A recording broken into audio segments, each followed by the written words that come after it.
Welcome back to our channel. Don't overlook these quarters, they could be worth far more than 25 cents, starting with the 1974 quarter. Some rare double dies and strike-through errors can bring big money. The 1994 quarter? Look out for die breaks and misaligned strikes that collectors love, and the 1998 quarter has a wide AM variety and minting flaws that could make it valuable. Like this video and hit subscribe, you might have a rare quarter in your pocket right now. Most of us grew up thinking a quarter was just a quarter. Tossed into vending machines, jammed into arcade slots, stacked in lunch counters and glove compartments. But sometimes, a single quarter hides a story. A story worth more than its silver shine, more than its 25-cent value. A story that, in rare cases, could be worth up to $124,000. Let me tell you about the 1974 US quarter. At first glance, it's an unassuming coin. George Washington's familiar profile. The same copper-nickel clad composition. The same dimensions we've seen since the mid-1960s. And in 1974, over 800 million of these quarters were minted between the Philadelphia and Denver facilities. It was routine, mechanical, mass production at its peak, but in that sea of sameness, a few escaped the system. Quarters that were never meant to exist. Quarters that today are considered among the most valuable errors in American coin history. One of the rarest anomalies? A 1974 quarter struck on a silver planchet. Now here's where it gets fascinating. Officially, the U.S. Mint stopped producing silver quarters for circulation in 1964. But during the early 70s, leftover silver planchets from previous minting runs, meant for commemorative coins or error test strikes, sometimes found their way back into the machinery. That's how a 1974 quarter ended up being struck on a 90% silver planchet. You might think, big deal, it's just a different metal. But the weight, luster, and sound of that coin are unmistakably different. Collectors who've handled one describe the difference as eerie, almost like the coin tells you it doesn't belong. One of these silver-struck 1974 quarters surfaced at a coin show in California. The collector, skeptical at first, noticed the off-color and sent it for grading. Weighing in at 6.25 grams, heavier than a clad quarter, it was authenticated by NGC as a genuine silver planchet error. That single coin later sold for $52,000 at auction. Just for being in the wrong place, at the wrong time, on the wrong metal. But that's not where the story ends. Another 1974 quarter emerged, this one with a double die obverse, where the engraving die had shifted during striking, leaving a ghost-like doubling on the words, Liberty, and, In God We Trust. It's an error so slight, most people would overlook it entirely. But once seen under magnification, it becomes unmistakable. That coin, in near-perfect condition, changed hands in a private sale for a staggering $124,000. One collector even called it a modern marvel, not because of its age, but because of the perfect imperfection that made it one in a billion. Then there's the off-metal errors, 1974 quarters accidentally struck on penny or dime planchets. These coins are physically smaller, their designs partially missing, and their coloration completely different. One such example, a quarter struck on a 3.11 gram copper penny blank, was discovered in a roll of change from a bank in Ohio. It sold for over $78,000 after verification and grading, and don't forget the struck-through grease errors, where gunk or debris on the die obscures part of the design, leaving parts of Washington's face ghosted out or missing entirely. These errors aren't as valuable alone, but when combined with high-grade preservation or other anomalies, their value skyrockets. So how do you know if your 1974 quarter is one of the rare ones? First, check the weight. A standard clad quarter weighs 5.67 grams. If your coin is significantly heavier, 6.2 or more, you may have a silver strike or off-metal error. Next, examine the color and sound. Silver quarters have a different ring, and a more solid, flat gray sheen. If you drop it lightly on a hard surface and it doesn't make the high-pitched clink of a modern clad coin, that's a red flag worth investigating. Now look closely at the text and date. Use a magnifier. Any doubling on the letters in Liberty or In God We Trust, especially if crisp and uniform, could indicate a double die. Lastly, look at the edges. A regular 1974 quarter will have a visible copper layer in its reeded edge. If your coin's edge is solid silver or lacks that copper stripe entirely, it might be struck on a silver planchet, but here's the kicker: these coins weren't set aside in museums or mint archives. They were spent. Lost. Forgotten. One of the silver-struck 1974 quarters turned up in a waitress's tip jar. Another in a veteran's shoebox of change. These coins were part of everyday life, until someone took the time to look a little closer. So go ahead. Check the old jars, the dusty drawers, the pockets of coats you haven't worn in years. That 1974 quarter rattling in your glove box might not be just another coin. It might be a rare error. A mistake. A miracle, and it might be worth up to $124,000. Because sometimes, it's the coins we overlook, the ones that seem too common, too ordinary, that hold the most extraordinary secrets. All it takes is 1 second glance. How many times have you handled one just like this? A 1994 quarter, so common, so familiar, so completely unremarkable, or so it seems. But what if I told you this seemingly average coin could be worth as much as $108,000, not because of age, not because it's made of silver or gold, but because, for a few rare examples, something went just slightly wrong. And in the world of coin collecting, that's where the magic begins. The U.S. Mint produced over 1 billion quarters in 1994, split between Philadelphia and Denver. These coins rolled off the presses like clockwork, destined for vending machines, pockets, and parking meters. But amid that controlled chaos, a few slipped through that were anything but normal. These weren't proof coins. They weren't minted for collectors. These were circulation coins, meant for everyday use. And yet, for the lucky few who held the right coin at the right time, they held a tiny fortune. Take the story of the double die obverse, a rare and dramatic mint error that occurred when the coin's design was stamped twice slightly out of alignment. The result? Doubling in the lettering on the front of the coin. Liberty appears with a subtle shadow. In God We Trust looks like it's trembling. The date, too, shows distinct layering. Most people wouldn't notice it with the naked eye. But collectors know exactly what they're seeing. In one remarkable case, a 1994 quarter with this exact doubling, preserved in mint state, never circulated, surfaced from an old coin jar in Kansas.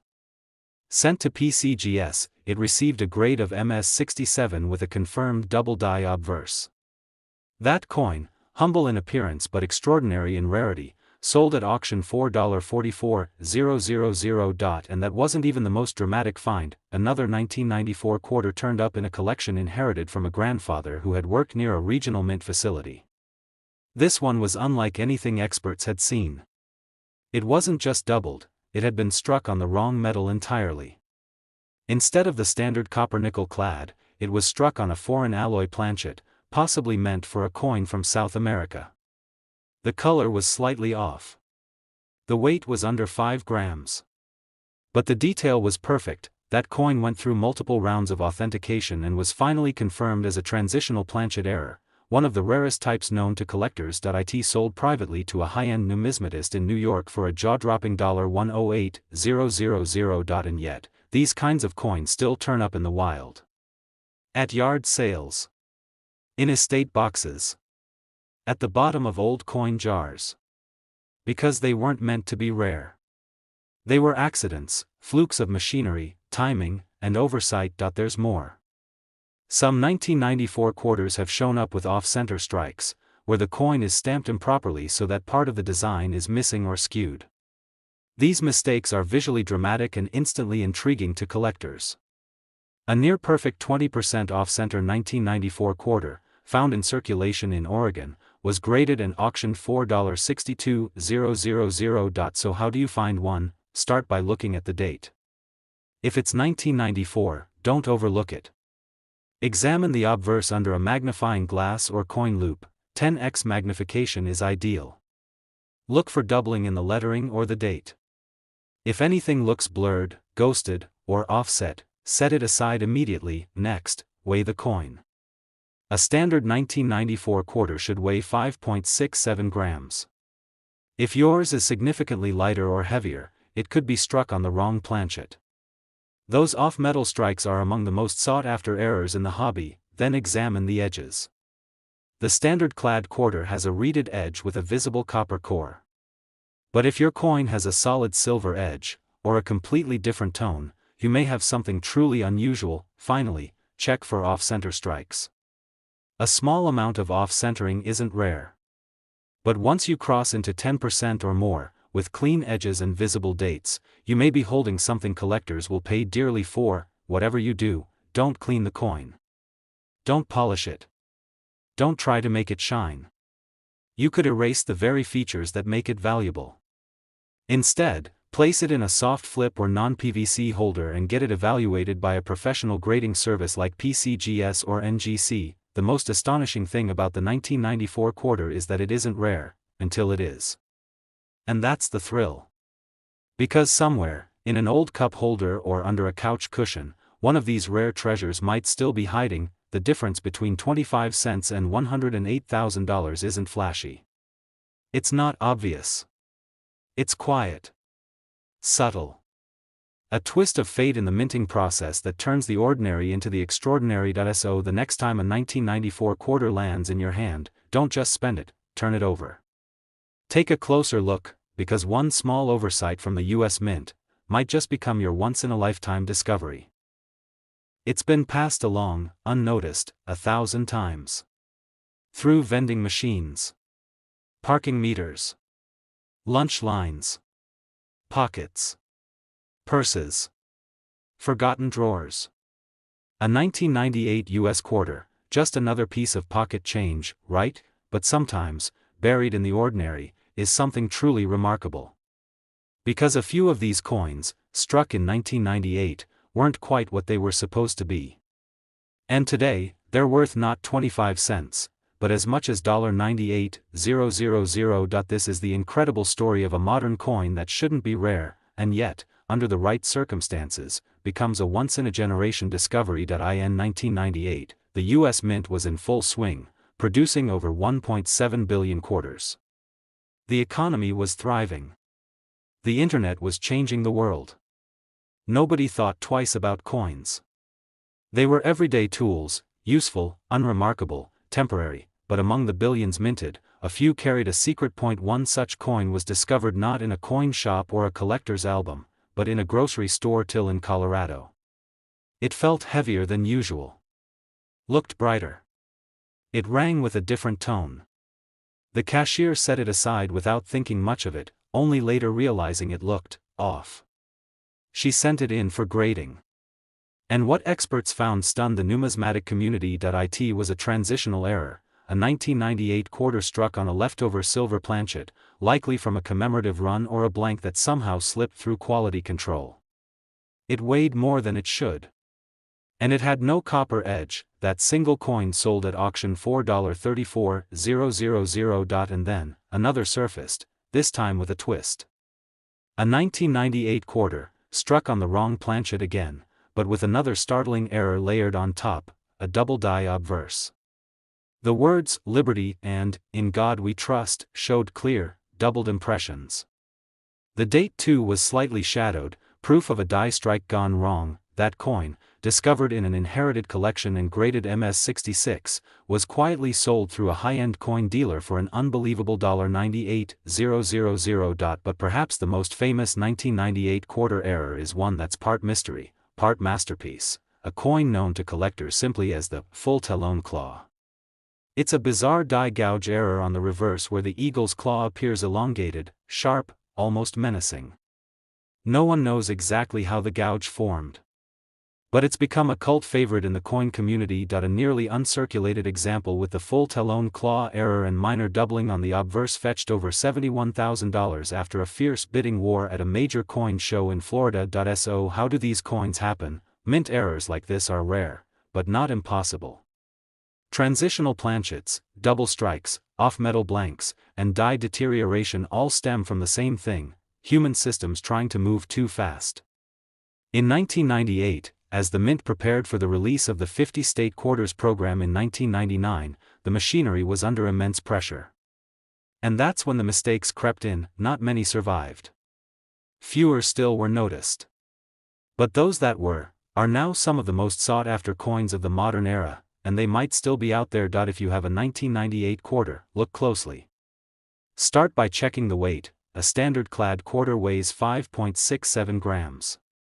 Anything noticeably heavier, around 6.25 grams, could be silver. That alone is a massive red flag worth investigating. Next, look at the rim. You should see a copper-colored core sandwiched between the nickel cladding. But if the rim is all silver, or if the color looks different than usual, it may be struck on the wrong planchet. Then, inspect the obverse lettering. Use a 10x magnifier to scan for doubled text, especially in Liberty and the date. If the letters look blurred or shadowed in an unnatural way, you could be holding a double die variety. Also, flip it over and take a look at the eagle. Examine the talons. If they look sharper or unusually extended, almost like claws, it might be one of the elusive talon claw errors, and if you find something that feels different, don't clean it. Don't polish it. Don't try to improve it. Just protect it.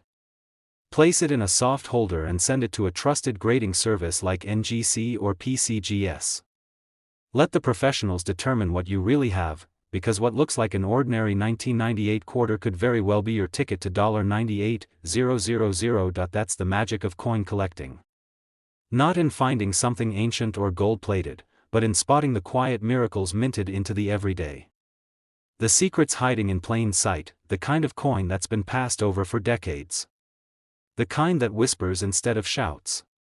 The kind you've probably touched, without ever knowing what it was. So the next time you scoop up a handful of change, pause for just a moment, because one of those coins might not just be money. It might be a miracle.